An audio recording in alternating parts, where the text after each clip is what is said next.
I want to welcome you. I want to welcome you back for those who were with us last week. This is the second in a series of 3 presentations, and today we're focusing on the principles and practices of peer navigation. This event is brought to you by the Substance Abuse Mental Health Services Administration, SAMHSA, through its contract, Bringing Recovery Supports to Scale Technical Assistance Center Strategy, otherwise known as BRASS TACS. Our TA Center is dedicated to increasing access to recovery support services across the country. And we achieve this work through a variety of mechanisms, including learning series like this, but also TA that's focused on system transformation. My name is Cheryl Gagney, and I am a Senior Associate at the Center for Social Innovation. We have the BRASS TACS contract. There are 2 other presenters with us today. We're very happy to have with us Pat Corrigan and Sonia Ballantyne. Pat, do you want to introduce yourself, please? Sure. Thank you, Cheryl. I'm Pat Corrigan. I'm a psychology professor here in Chicago at the Illinois Institute of Technology. I've worked in psychiatric rehabilitation for about 30 years. More importantly, I am a person with lived experience. I've been in recovery for about 25 years, having been diagnosed with major depression, bipolar disorder, generalized anxiety disorder. One of the best things I ever did is about 6 years ago, met Sonia Ballantyne in a project. She now works with me. Sonia? Yes, hello. My name is Sonia Ballantyne. I am also a person with lived experience, and I've been on the receiving end of a lot of the services that we're going to speak with you all about today. So it is truly a pleasure to be here, and my life has transitioned into recovery, full-time work, and I'm just happy to share this with you. Great. Just before we get started, a few housekeeping items. I just want to orient you to the room. You can see to the right of the slide, there is a box where you can put in questions and comments. And I see that people are typing into the chat box right now. It's titled Comments and Questions here, but people are greeting each other. So that's nice to see. As you have questions going along, please just go ahead and type them into the chat box. We'll be sure to capture those and hand them to Pat and Sonia to respond to. Okay, so I think without any further business, we'll get started. Pat, please. Thank you, Cheryl. Thank you all for joining us. Last time we talked about our focus. Our focus is to understand and develop services for people with serious mental illness, specifically focusing on health and wellness. To remind you, research is quite clear that unfortunately people with serious mental illness are likely to get sick and die 10 to even 30 years younger than everybody else. In fact, they can experience illness in almost every organ system in the body, cardiovascular disease, they struggle with kidney ailments, infectious disease, they can work with or overcome by respiratory illness, there are communicable diseases, especially in the sexually transmitted infections, orthopedic injuries that occur from falls, throat disease, neurological disorders. Notice about all of these that we're not talking about mental illness here. We're talking about the kind of things that happen as a result of the challenges people have with serious mental illness. Why does this occur? There's several reasons which we talked about more last time. Today in particular we want to focus on a couple of these. One is part of the big reason this occurs is there's just not enough resources out there.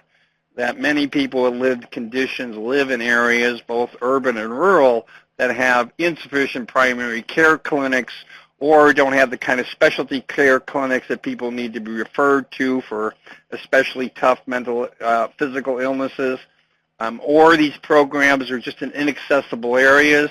Again, the rural challenge is people having long ways to drive. The urban challenges of not being appropriate transportation.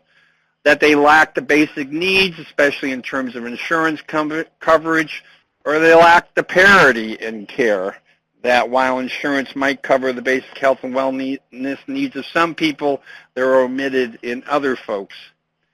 Add to that the fact that where services are available, they frequently lack cultural relevance. And what we know is that people with serious mental illness get sick and die 10 to 30 years younger than everybody else. If they're persons of color, that can increase exponentially so. And so we need to work on provide services in ethnically diverse neighborhoods directly to people of color, services that reflect the cultural priorities of people we are meant to help. Just to put in perspective for you, Sonia and I are in Chicago. We're actually right now sitting in 35th and State, which is on the south side, in Bronzeville. And the people we have worked with and what we'll share specifically about in the next hour is African Americans and Latinos and Latinas. Keeping in mind, while that's our focus, we really think these ideas, as if addressed to meet the specific ethnic group needs, we really think these ideas apply to, for example, Asian Americans, Native Americans, all people of color. And so our goal was to understand the disparities that people with serious mental illness experience and then make some sense of it through community-based participatory research. And so last time we actually focused on the third bullet point and explained the process of exactly what is CBPR. Today we want to talk about one way to address that. And so what we found out through our extensive research is this idea of peer navigators.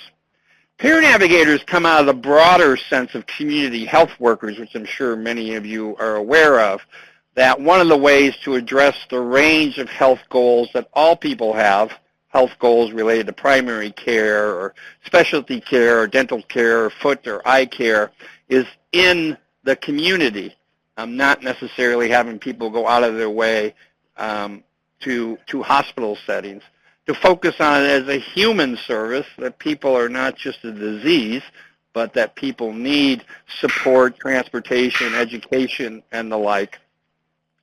And that you know who's a vital resource for this are paraprofessionals.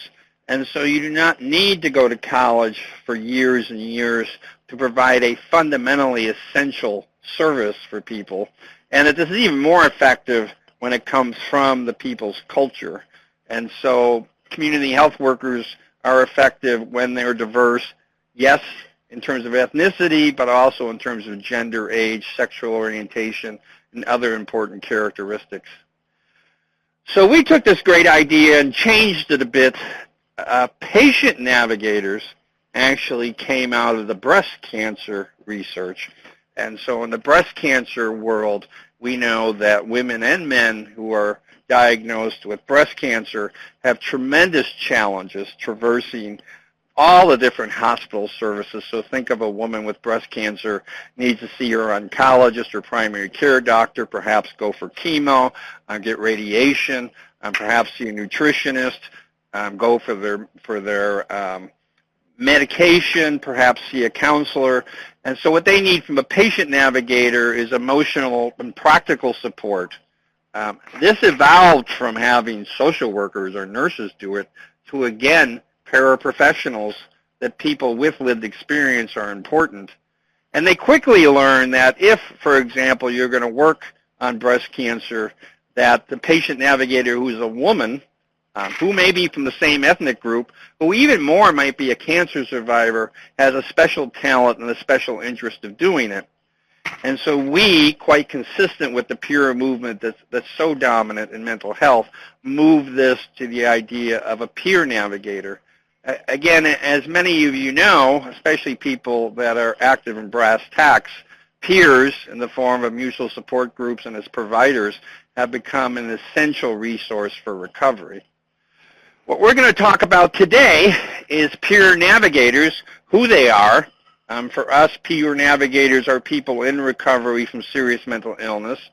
Even more, Sonia and I work in specific communities, so peers are people from those communities. So we've done research on peer navigators for African Americans with serious mental illness. and a separate project on peer navigators for Latinos and Latinas with serious mental illness. And what we do is practical tasks. Think of the challenge of having a health problem in Chicago. You have to go to Cook County Hospital to have your respiratory needs met, which, by the way, is about 4 miles that way. You then have to go to the north side, which is about 7 miles that way, to have your foot needs, and then back to the loop to have your eye care, and then out to the south side to have your medications, and then back to the county hospital to see your primary care doctor.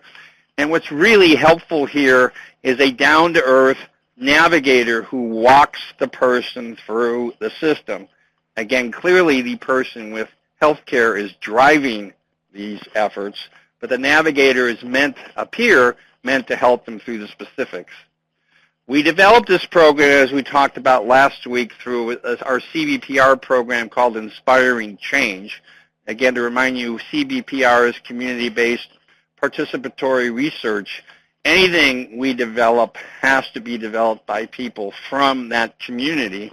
This is a collection of about 10 African Americans with serious mental illness working on how to develop CBPR programs. There's Sonia in the middle. Even more so, though, in our project that followed up with that, we were interested in how to address the health and wellness needs specifically of African Americans with serious mental illness experiencing homelessness. That's where I met Sonia for the first time. What we developed as a result of that is the Peer Navigator program. This is the program, and we have an awesome task. We're going to take this program and in the next 40 minutes give you a speed course in it. The program is downloadable for free off our website, which is www.chicagohealthdisparities.org. What Sonia and I are going to do today is give you a brief overview of exactly what peer navigators do, what kind of problems do they address. More essentially, I'm going to hand it off to Sonia, who's going to talk about the broad range of helping skills that are essential to what peer navigators do, and then what resources do they avail to help the person meet their needs. As I said, the original program was a manual I showed you that was developed for people with serious mental illness. We then spent about a year retooling the program for Latinos and Latinas with serious mental illness in the Chicago area. Amongst other things, both programs have workbooks. This program includes workbooks with materials in Spanish for people we're providing services to whose first language was Spanish. So let's talk about an overview of peer navigators and what the basic values are. The basic values of peer navigators are going to be very familiar to those of you who are listening. We are recovery focused. Recovery is not anchored in disease. It's anchored in hope and pursuit of goals, and it's a process. Fundamental to what the peer navigators do is they accept. They don't diagnose and judge. So we're there to understand where the person's at, empower them in making sense of what goals they have. And all the work we do is in the community. In fact, we are out there with them. Community is what they define, perhaps their house or the clinics or where their drugstore is. People don't come to us in their office. Peers, though, for us to work, for peer navigators to be effective, we have to be part of a team, part of the broader health team. And so peer navigators in the research we do are anchored in a health clinic. In that way, they are networked so that if, for example, a peer navigator needs an immediate feedback on a health concern, they can call up the physician on the team. In that way, they have immediate access and up-to-date information. Even more, a broad community like Chicago has a wide range of resources, again, that are spread out all over the city. At the fingertips of peer navigators know what these resources is. For example, I learned in working in the first study that podiatric foot services are provided all over the city, usually individual clinics, and reimbursement from Medicaid can change over the course of a year. And so peer navigators and the team they are around would learn what clinics near them were currently available by which they could get reimbursement to get those services for free.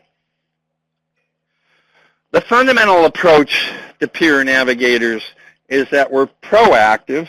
So the idea is primary health and wellness, trying to help people understand what their health and wellness needs are and go out and get them before they become into major illness. Broad focus, so while health and wellness is our fundamental goals, many of our research participants, many of the people we served, especially in the first program, are homeless.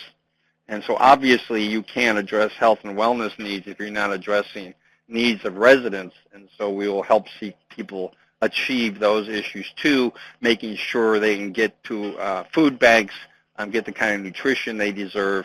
We are fundamentally listeners, not talkers. And so we need to understand where people are at, usually in a shared decision-making format.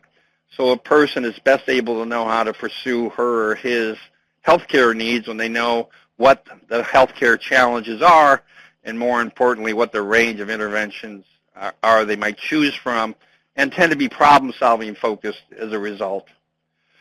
Where we start in the manual is to try to work with the person to get an overview of exactly what problems they're wrestling with. In a paper we outlined, and again, I'm sure Cheryl and crowd can make these available to you. As a matter of fact, we have pulled out of the workbook, out of the manual, several worksheets already that are available to you. We outline what exactly are the different kinds of problems they have. We try to go into this having some sense of the variety of health and wellness needs people have, so we're not particularly surprised. Even more so, what are the barriers to using services? The United States has a pretty good healthcare system, but despite that, people with mental illness of color have all sorts of hurdles that get in the way. Homelessness, mental illness itself, primary care physicians who are unable or unwilling to serve people with serious mental illness. And so the place we begin with is a personal needs worksheet. I apologize to you for this. This is the worksheet, actually, out of the manual. In the worksheet, it reviews with people on a scale of 1 to 7 what concerns might they have in a variety of areas, including eye care, dental care, foot care, HIV/AIDS, and the like. What are reasons that prevent them from getting the services, and what might the person do to help them access it? Again, think of us fundamentally as very practical people. And so if Jane wants help with foot care problems, our goal is to let her be aware of what are all the options to deal with foot care, where might they go, and then help her get an appointment at that clinic and then go with her to the clinic. And if Jane wants to go in to see the podiatrist to actually help Jane express her concerns. The big part of what we do, though, is we're helpers. We are human to human, sitting down with people, providing our perspective. What Sonia's going to chat with you today is some specific ideas of helping skills we've come up with that are in the manual. Sonia? Okay, thank you so much, Pat.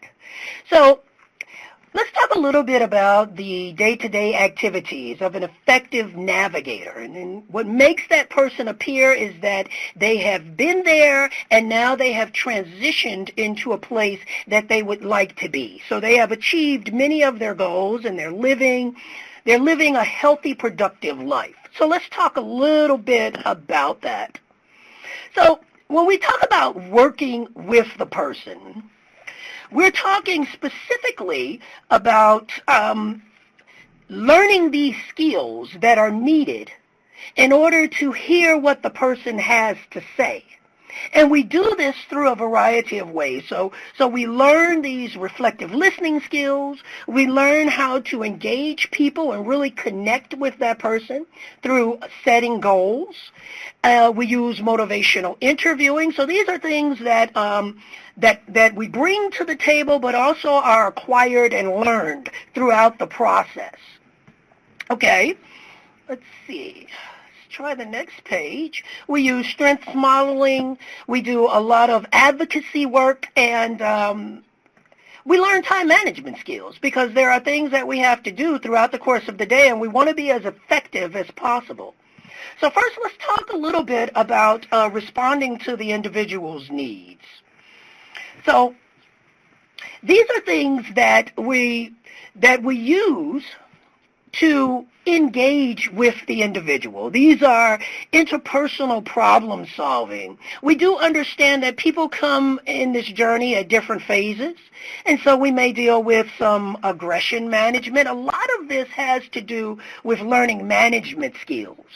When we speak about harm reduction in some of our facilities and community agencies in the Chicagoland area, we meet the person where they are, and we try the best we can to minimize the negative impacts of some of the decisions that they're making, not only on themselves, but on their loved ones as well. Let's see here. So when we're responding to an individual's needs, one of the things that we learn and that we teach throughout our training is cultural competency. What we know in the Chicagoland area is that people come from different sides of town, and they have different ways of approaching situations. And so if I'm interacting with someone from the west side of Chicago, I would also learn that terminology. What resources are available on that side of town?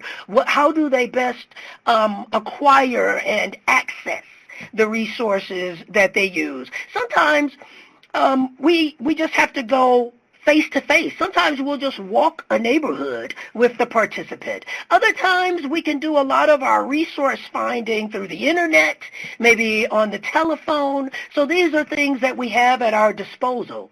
We also know that people come again, at various phases of their journey. And so a lot of times it's about managing the crises, whether it is something as far as their mental health is concerned or the challenges that they may be facing with their physical health.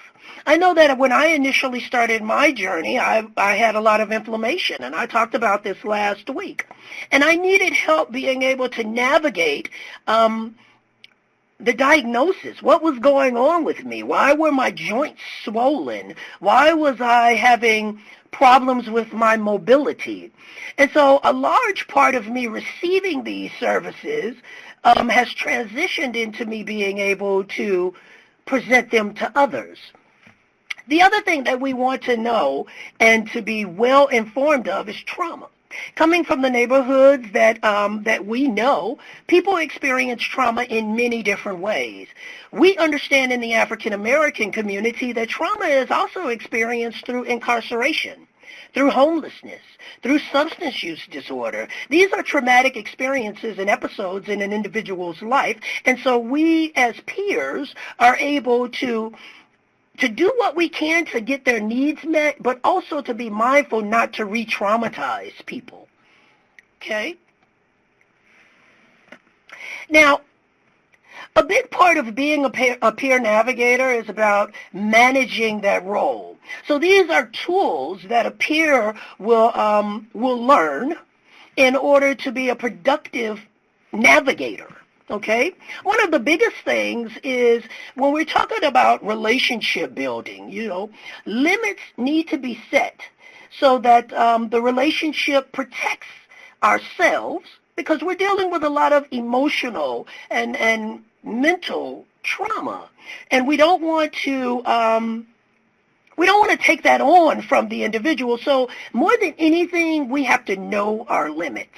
And so these are some of the things that we learn. Also, managing burnout. Interacting on an emotional foundation can expose a peer navigator to heartbreaking stories. These are things that we want to use to help the individual, not to just drain ourselves. And so we know that there's a fine balance there. Another thing that we learn is self-disclosure. So we find that there are various parts of our story that we can use to connect with an individual, and the ability to share those parts of my story, including my experience, my strength, and my hope, can reinforce to the participant that they are not alone. And so there are ways that we do that. We just don't tell our stories in full disclosure at any given time. We learn how to give bits and pieces of that story to encourage hope. Another thing is that street smarts, peer navigators come to this relationship kind of knowing the in and outs of various communities. So these are learned behaviors that we use so that we stay healthy, so that the participant stays healthy, and we mean out of physical harm, because we are navigating communities. And sometimes we will need to go to a community, learn what's going on in that community. Where are the people at on this corner? Maybe which route to take in this neighborhood, what language to use, and sometimes even what attire should we wear to best blend in.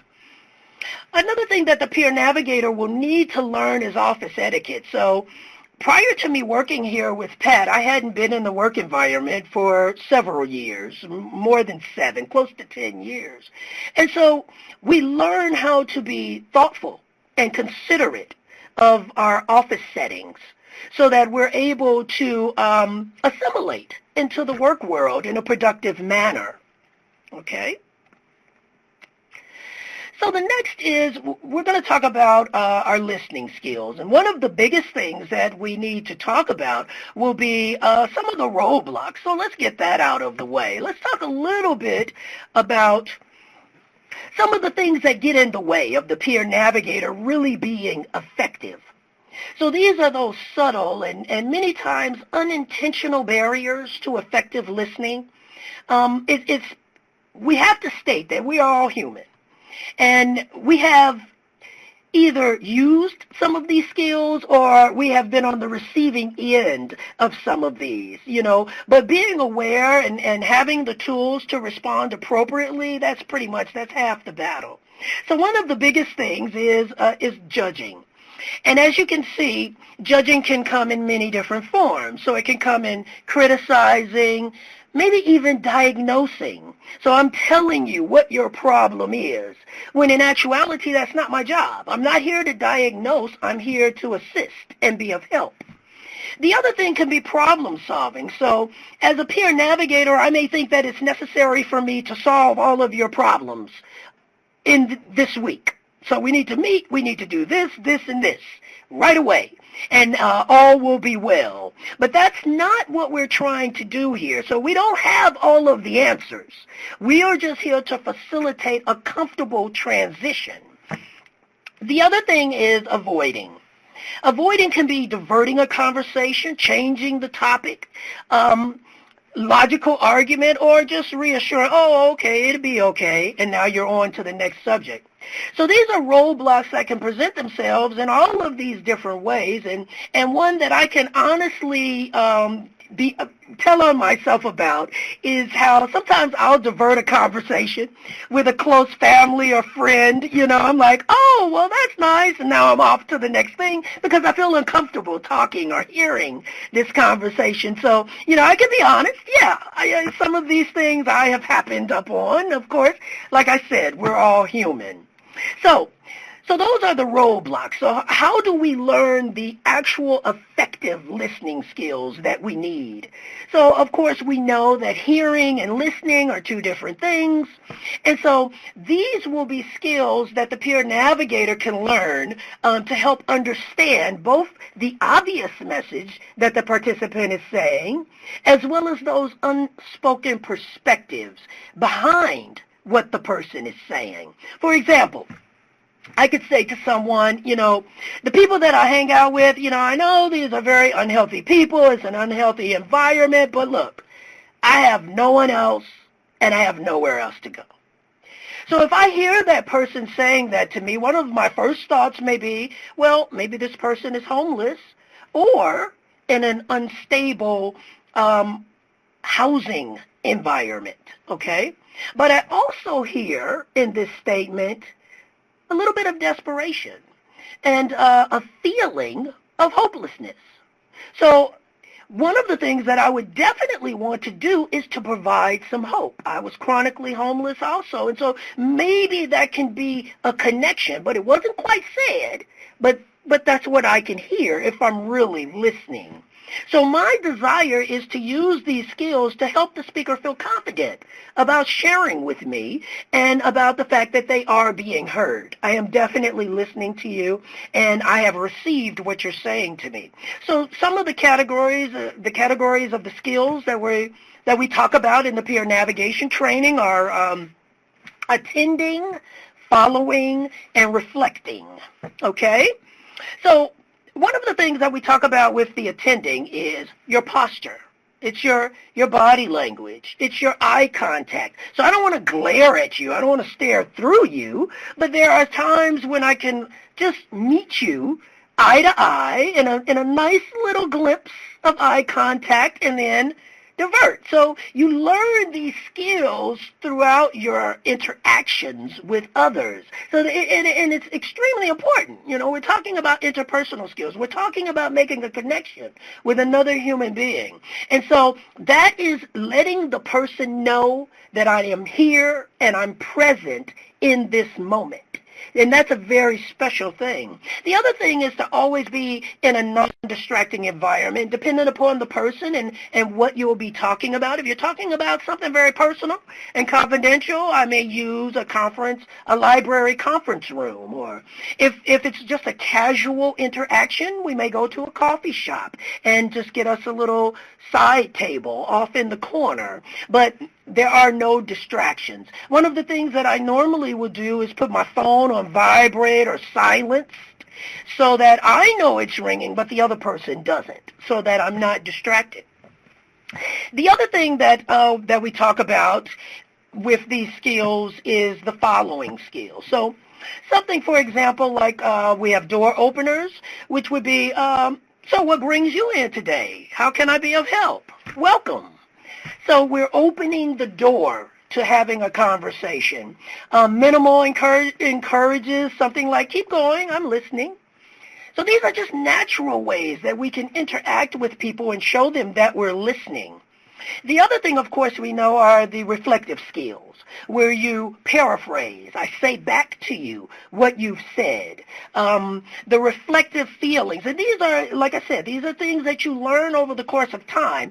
So with my body language and those feeling words of really empathy. So empathy is the big emotion that I cultivate in my personal relationships as well as in my professional relationships, so that I can hear your feelings of joy and excitement and know that that's what you're purveying to me. Reflective meanings goes to something like, I hear you voicing concerns about your children's educational needs. It may be something very intimate and something that evokes emotion. So I can reflect that meaning back to you. And the other thing is the summary of the reflections. So by the flow of the conversation, I can summarize whether a person is angry or anxious in that way. Okay? So those are a lot of the skills that we learn. Being a peer navigator, and some you learn through the knowledge of course, our manual and the training, and then others you learn by being out there in the field, and those are some of the best ways to learn because it allows you to make those mistakes. Of course, we're going to make mistakes, and we welcome that because that's a part of this process. So the next thing that we use in order to do our motivational interviewing is we talk a lot about using your strengths.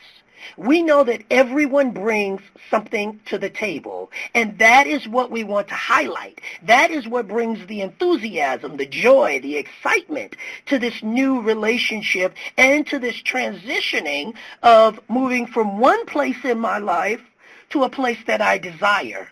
The idea is that now a lot of my dreams have been realized. At first they were just fantasies, but through action and attitude and actually working towards those goals, I was able to accomplish some of those things. And so I know that other people can do it also. So the first principle in the strengths model, of course, is people can recover. We want people to know that you can transform your life.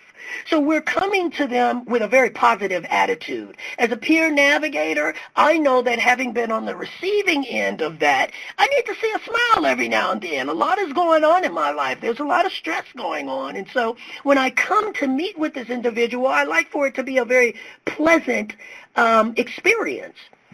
And so peer navigators can create the conditions where growth can happen by instilling hope, by letting that person know that you are not alone, we are in this together, and we'll do whatever is necessary to get you where you want to be. The other principle is focusing on the strengths. Of course, not the deficits. Now, we're all human. We know that we're not ignoring the weaknesses or the liabilities or the areas in our life that may need a little more work. But what you want to do is to identify what they already are doing well. You want to highlight those things. You want to highlight the opportunities that they have and how they use those opportunities. The next principle will be the community, where you live. So we know that in the community and the people that we work with, African Americans with serious mental illness, many are from the South Side, many are from the West Side, and if you look at the news every day, those are the worst places in the world to be. Well, we're here to tell you that they're not. They have a lot to offer. There's the family orientation here. There's education. In every community, there is something that is being offered positive. And so we focus on the good things in that community, whether it be free clinics, whether it's food pantries, or if it's just good people. That's where your family lives. So these are what we emphasize to be the parts that can be of a resource to that participant, to their well-being, to their new healthy choices and lifestyle. Principle 4 is that the participant is the director. The participant drives this car, okay? And so this is their process. They get to outline this process, and we're just here to help facilitate it and make it as comfortable as possible. They are the experts of their lives and the director of this journey. And that's really what this is about. So if I know I'm not in charge and I'm not in control, I'm a passenger just helping to navigate the obstacles of it, then that's a very good place for both of us to be. It's extremely empowering, and Pat talked about that. The last principle on our strengths model is that the peer navigator and participant relationship is primary. So it's a connection that must be pursued and maintained. So it must be cultivated to discover a detailed view of that other person's life. So I'm saying that in order for me to fully cultivate a relationship with you, that means I need to be listening. I need to be talking to you. I need to be asking you and involving myself and engaging in a way that makes you feel most comfortable. This can be accomplished by creating an environment where the person is willing to share what is important to them. Because when you tell me what's important to you, that makes me a special person to you, because you've trusted me in a way to become vulnerable. And that's a good thing. So this can be done by doing some of the things that the participant has stated that they like to do, whether it's shopping, going to the grocery store, or playing cards at the coffee shop, or just having a cup of coffee, you know? Okay. I'm almost done. So we're talking about the motivational interviewing here, and this is also for your download. This is what we use to hone in and talk about a specific behavior that the participant would like to address. And so we choose whatever that target behavior is, we weigh the pros and cons of it, and then the participant decides, are you willing to address this issue? Yes, yeah, I think I could do this, or no, not right now, or maybe sometime in the future. Let's do something else prior to. So it just allows this person to feel extremely comfortable in this process of recovery. So one of the last things that the peer navigator does is there is a role of advocacy here. So Advocacy comes in many different forms, and so it's up to the peer navigator and the participant to know where they would like for their peer navigator to fit. But they need to know that they have someone that's on their side. You have someone that is willing to support you, encourage you, and stick up for you if that's what's needed. So we have a supporter. The peer navigator will provide encouragement and assist with specific tasks. So it could be something like making appointments or accessing transportation, whatever is needed to get you to where you need to be. Also, the peer navigator can be an educator. So these are the tricks of the trade. So there are some things that I just know to do that Pat probably might not know to do over here off of 35th. He might not quite have those little tricks of the trade. So these are the things that the peer navigator uses to help the participant understand when and where they may need or to seek a service and the best way to navigate and to access that service. Things like you may want to go to the county at around 3 o'clock because that's when they do their change of shift and people are and that's when you don't have to wait as long. So it's little things that we can teach our participants. The other thing is a spokesperson. Sometimes people just want someone to be there to communicate or verbalize something that's necessary, maybe to a healthcare provider or a doctor. Some people feel intimidated. They want to ask a question, but they don't want to be embarrassed. The other thing is an intermediary. So we resolve these problems between participants and their healthcare system. And some of those things that I was able to use, I started getting all these medical bills in the mailbox. And I'm like, why am I getting medical bills in the mailbox? I don't want to get medical bills in the mailbox. So how can I best use my benefits so that I stop getting all of these? And how do I deal with this? And so that's one of those things. And some of these things can be very overwhelming when you're in the midst of it. And so we understand that. So when you're talking about that, you're also talking about the levels of advocacy. So in our advocacy portion of the training, we also let people know that you can advocate on an individual basis.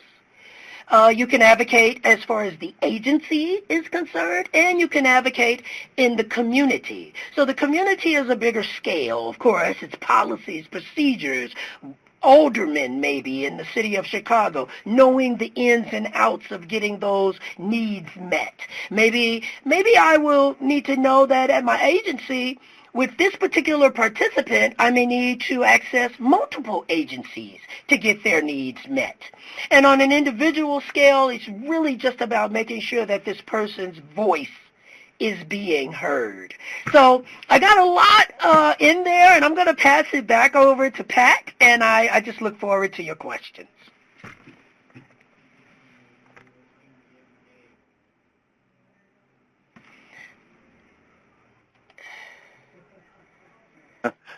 Thank you, Sonia. You remind me every day why we're partners in this. Yes, Sonia is correct. We hit through a lot of stuff really fast. Some of this is actually directly cut and pasted from the manual. I noticed there was a discussion about the manual and how to access it.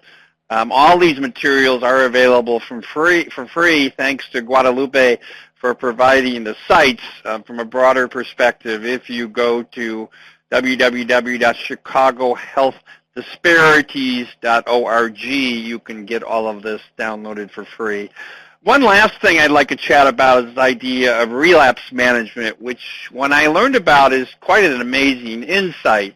Namely, the reality is that we all struggle with trying to overcome challenges in substance use disorder or in our mental health challenges or in homelessness. Relapse might occur. Namely, we might slip back into old ways.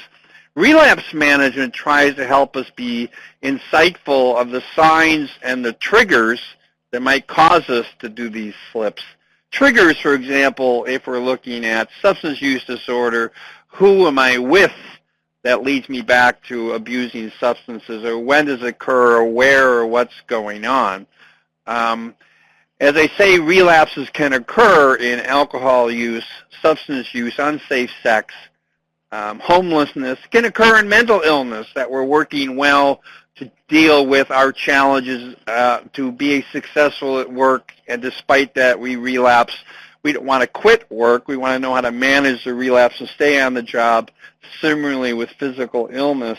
Part of what Sonia was whizzing through quickly are worksheets. In fact, this worksheet is provided as a resource for download on this page today. These are meant to be very practical sheets that the peer navigator can pull out and actually go over side to side with the person we're providing services so they can make a plan together. Issues like what might you be concerned about as a relapse? What might a relapse look about like? Who can trigger this kind of thing, when and where? And even more importantly, what's your relapse plan? If you're going to relapse, if you're going to slip, if you're going to have an experience with alcohol or substance use, plan now while everything is going well how to handle when these situations occur in the future. As I said, Sonia and I have talked a lot today. Our original effort was meant to address the homeless needs of people with serious mental illness, doing this through community-based participatory research. We have available for you the manual, worksheets, also fidelity instruments, which we'll talk about next time, and impact measures. All of these were provided by funding and support from the federal government. This is our contact information. I can tell you Sonia and I race each other on how fast we respond. Generally, if I don't respond within 24 hours, I'm dead. So please chime in. In fact, a good time now is to turn it back to Cheryl for questions and answers any of you might have for us. Thank you so much, Pat and Sonia. That was wonderful. And the chat box has been humming the whole time. So there are lots of questions, comments, interest in this topic. I'm going to start with a very general question, and probably to Sonia. What is a typical day like for a peer navigator? What is kind of a typical day? Okay, well, a typical day would be going into the office, creating a to-do list, reaching out to the participants that you have, organizing the resources and the place that you will be. So you may need to go to 2 or 3 different parts of Chicago. And Chicago is a very large city. So you want to map that out. And it's really checking in with your supervisor and knowing who you're going to speak with and what is going to be involved, what tools will you need to facilitate assisting participants for that day. So that's how it starts, yes. Thank you, Sonia. Here's a question kind of interesting about whether or not you have any specific trainings or teaching methods in order for peer navigators, how to break down kind of stigma, cultural stigmas, especially within the Hispanic community. So are there specific strategies or trainings you deliver to your peer navigators to help them kind of address those kind of cultural barriers to or stigmas? You're right. Stigma is a huge barrier. In fact, another resource for people to pursue is Sonia and I work in a national consortium on stigma and empowerment, www.ncse1.org. I'm sure we'll post that. That's a place where we have a huge interest in how to replace the stigma of mental illness with affirming attitudes.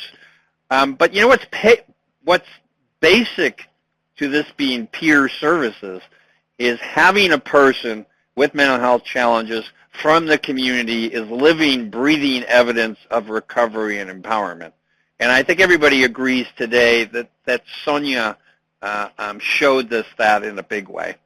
And so similarly in the Latino community, who does this are people, Latinos and Latinas from the community.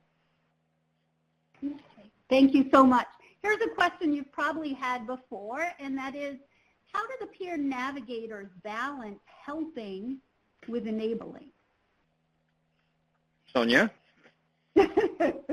Okay, well, like I said, the participant guides the show. However, I know that as a peer, how I can be assisting and how I can cultivate a dependent relationship. The idea is not to cultivate a dependent relationship, it's to cultivate an independent relationship. So we know that people want to be independent. People want to accomplish their goals. So sometimes I'll know when to step back from a situation and to allow that person to do things on their own. It's really just a matter of me knowing my limitations, having those healthy boundaries in place. And you learn that through trial and error. You know, that's one of the things that I can say. Did you have anything, Pat? And you know, it's a process. It's a process whether you're a peer or you're a quote-unquote professional, is over time you have a relationship.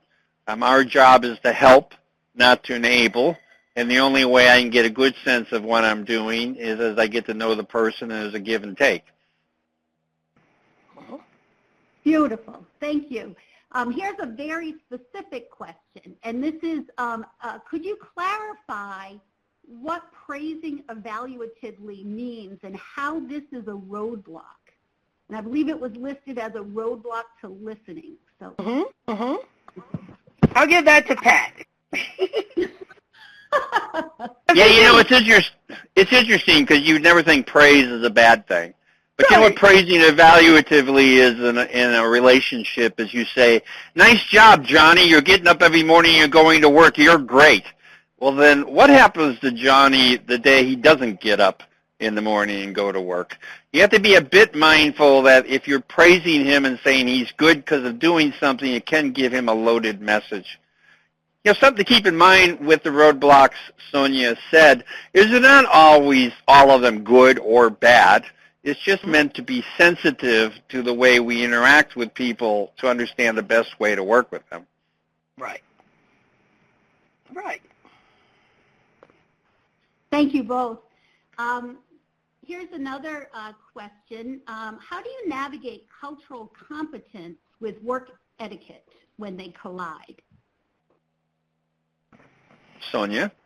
Okay. Okay, so work etiquette, I'm thinking office etiquette, okay? So, and I can say work ethics.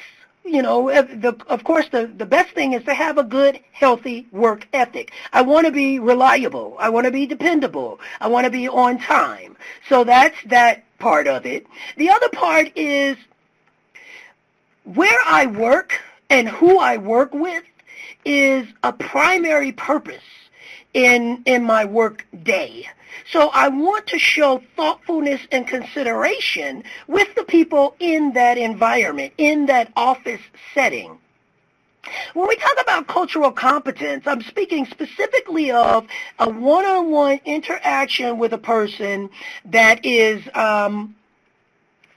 from my culture, or maybe not from my culture. So I am African American with serious mental illness, so that is who I'm engaging in.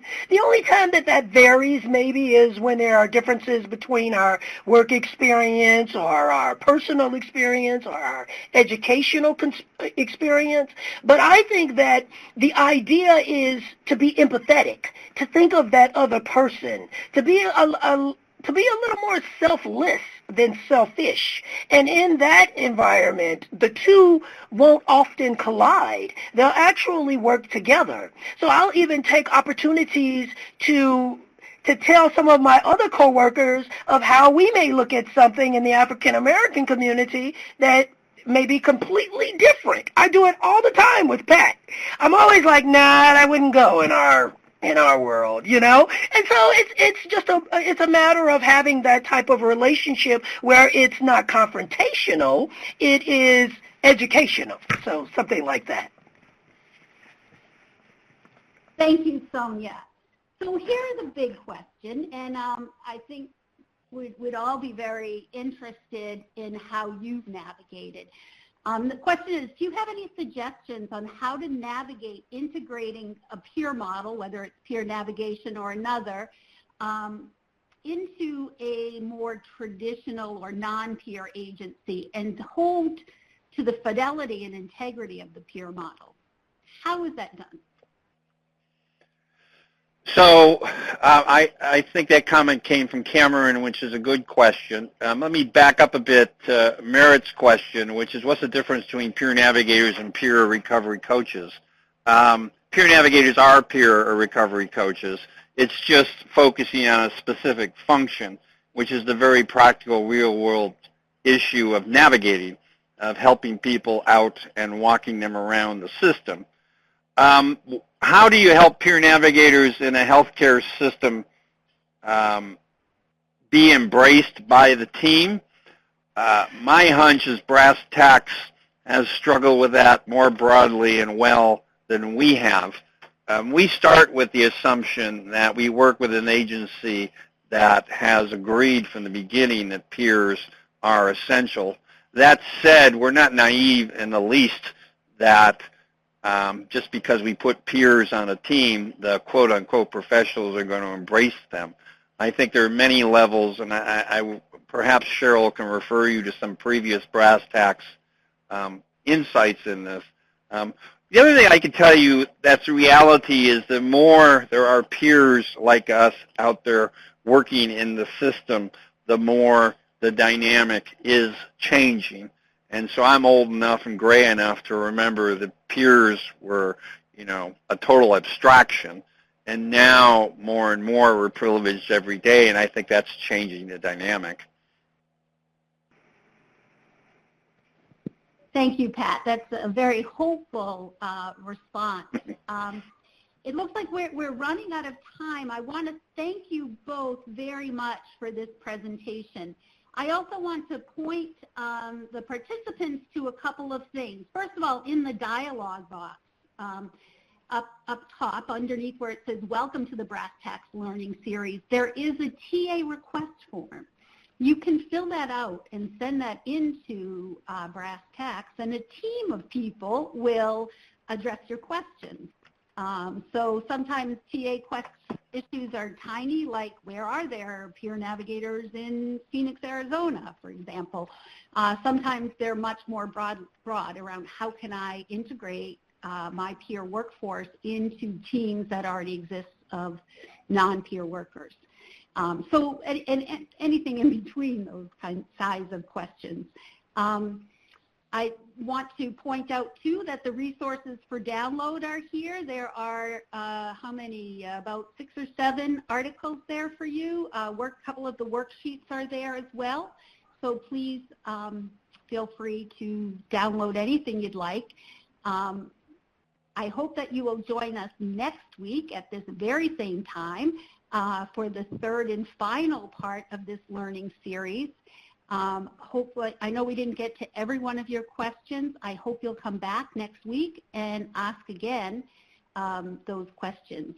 The moment we say goodbye, an evaluation will pop up on your screen to just give some feedback to us about how this webinar was for you. We're very interested in your comments so that we can improve your experience in participating in these. So I want to thank you all very much, and we'll see you next week at the same time. Bye-bye.